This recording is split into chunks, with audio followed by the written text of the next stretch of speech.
Hello everyone, welcome back to my YouTube channel, and today I'm going to be giving my predictions for week 4 Premier League fixtures. And I know the boring international break is on right now, but at least we're having Premier League football next week. But at least we had an amazing end to the transfer window. We had Cristiano Ronaldo returning back to Man United. We had Saul, who would have thought he would have went to Chelsea, leaving Atletico Madrid. And even week 3 fixtures were amazing. We had Liverpool and Chelsea. The clash of the Titans ended 1-1. We had controversial decisions like midway through the game where Rich James got sent off at Chelsea v Liverpool. We even had obviously Man City destroying Arsenal 5-0 at the Etihad. Is that really a surprise when they look like relegation contenders at this moment? And we even had Spurs, who would have thought, ending the week 3 as Premier League champions of August. We're literally top of the table right now. But let's hope for more of the same this weekend in terms of this week's fixtures, man. So like I said, let's just hope for more drama, more intensity, more surprise results. But before going to this video, you know what I'm going to say. Make sure you guys like, comment, and hit that big subscribe button right there.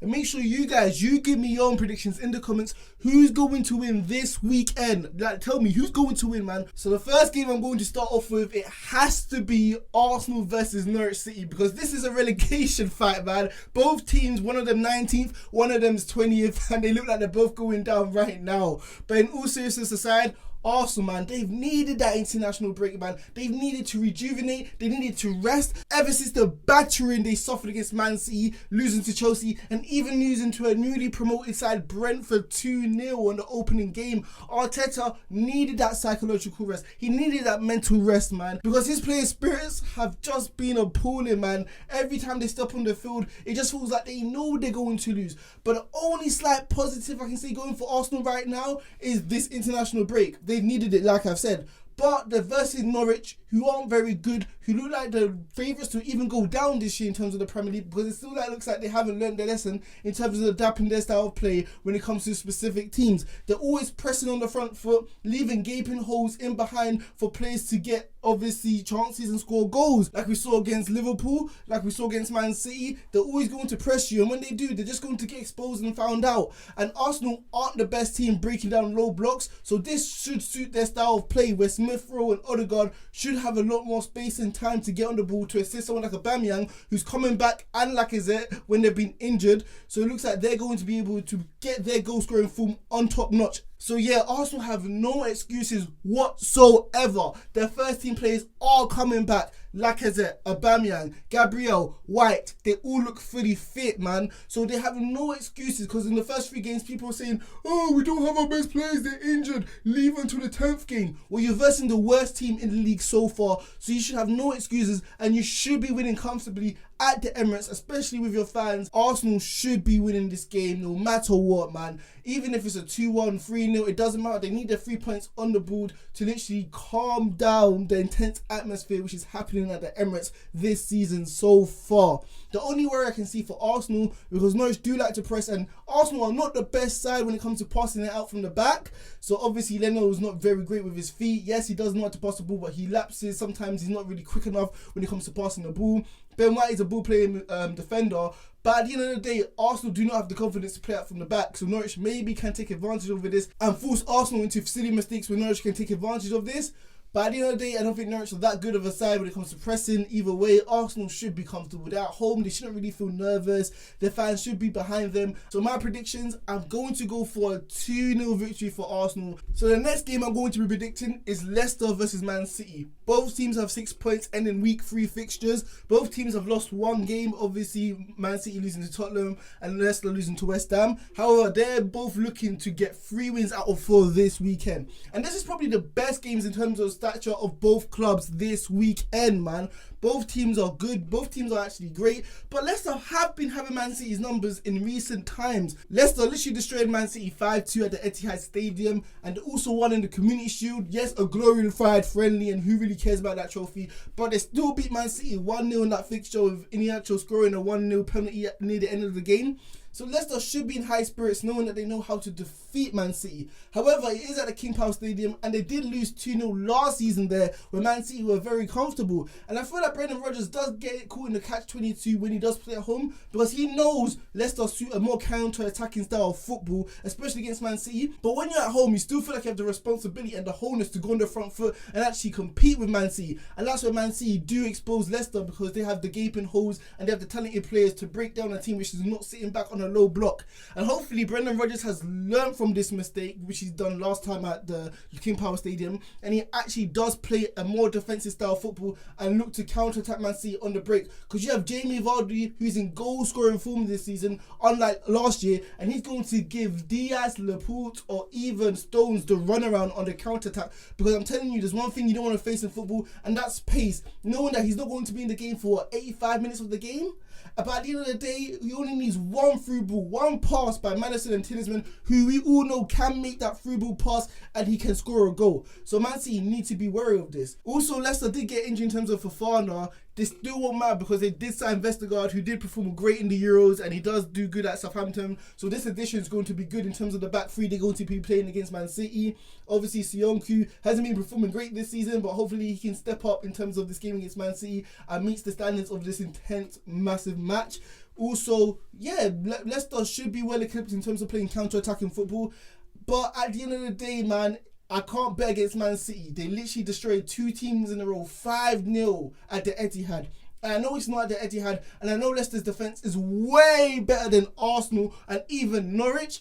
But still, Man City have enough quality, world-class midfielders to create enough chances to score goals, as we have seen in their last two games. So I'm not going to be betting against the Premier League champions. I feel like, obviously, with the addition of Kyle Walker coming back into the side, they're going to have that recovery pace, even if Vardy does get in behind. So that's going to be a great counter to defend against Jamie Vardy. So I think Man City will be winning this game. I won't say comfortably because obviously they're away from home, but they will get the 3 points, and that's all what's going to matter in the wide range of things. So I'm going to go for a 2-1 victory for Man City at the King Power Stadium. So the next game I'm going to be predicting is Man United versus Newcastle. And I have no idea how Man United have 7 points out of their last 3 games, considering they did play well in their first game against Leeds, but that was to give me 3 points because they're tailor-made for Leeds, literally to destroy them. But apart from that, the other games, Southampton, Wolves, they shouldn't have won the game against Wolves. They got dominated. They got destroyed. Traore ran through their glass midfield and they literally had a field day. But David De Gea saved them, Varane saved them, and Greenwood, who won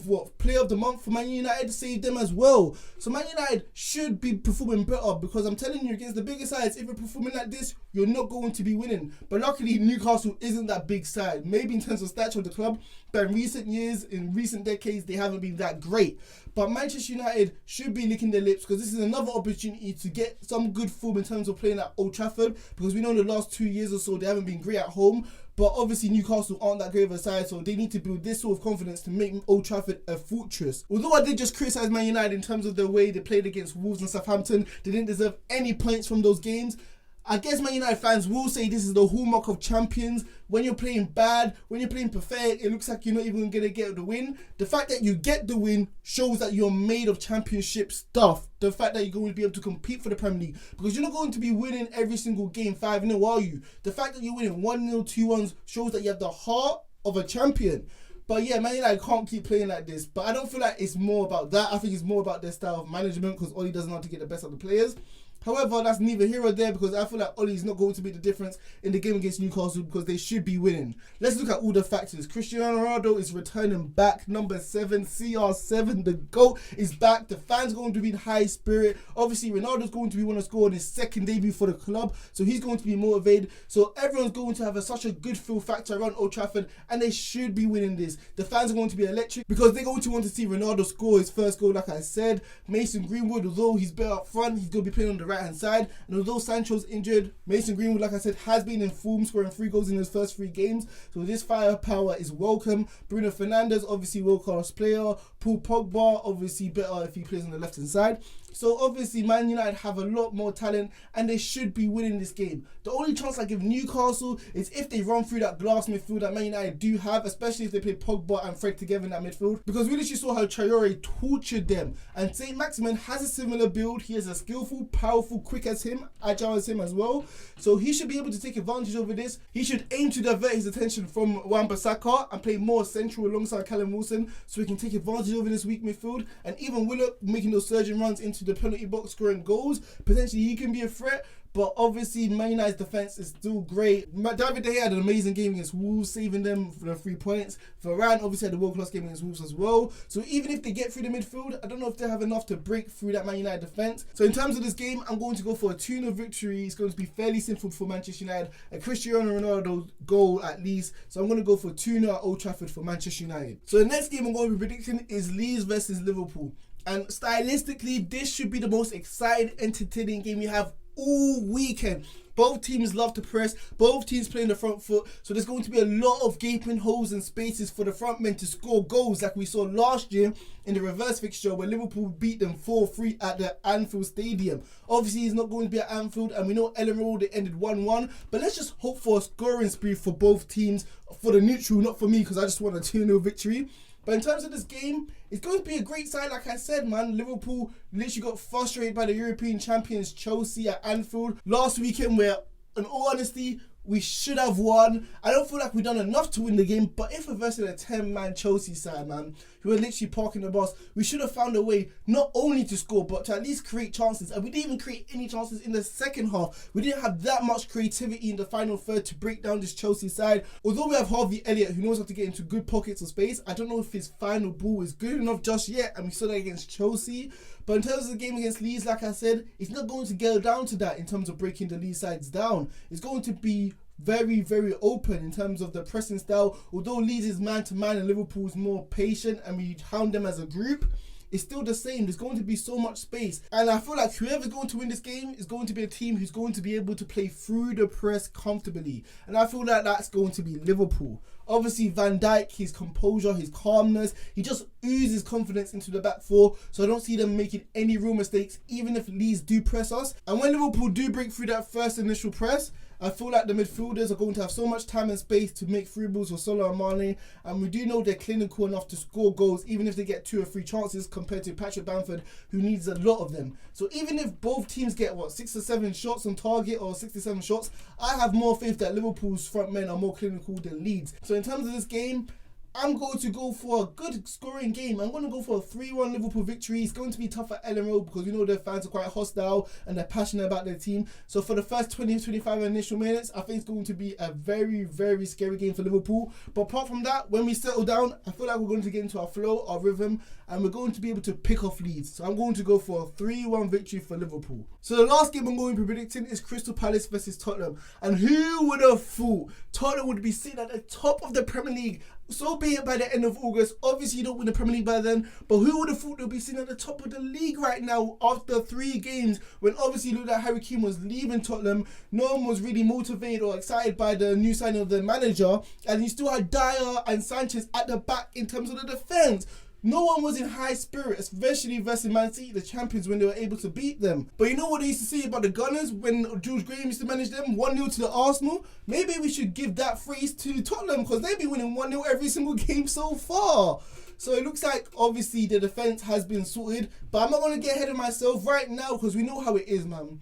When a new manager comes on board, the players are eager to impress, and that's why Dyer and Sanchez have been having that buzz to literally try and press Santos, and they have been doing it well. Let's not get it twisted. We have to give them their credit there. But in terms of the game against Crystal Palace, I feel like they're going to have their way as well. Harry Kane's returning. Obviously didn't score in his last game, but obviously he's going to be looking to score again, get back on the score sheet. Son has been having a great season so far. 2 goals in 3 games. And even other bit role players like Bergwijn has been showing that he's actually a decent player. Under Mourinho, we didn't see it, but we're starting to see the best of him this season. The only real worry I see Crystal Palace giving them is probably Zaha's pace, his trickery, and obviously Dyer and Sanchez aren't mobile enough to deal with that. Maybe Sanchez is, but he has a mistake in him and sometimes he switches off. So maybe Zaha will be able to take advantage over this, but I don't think it's going to come to that because obviously Tottenham are sound defensively so far. Oliver Skip has been showing his worth this season so far in terms of protecting the back four.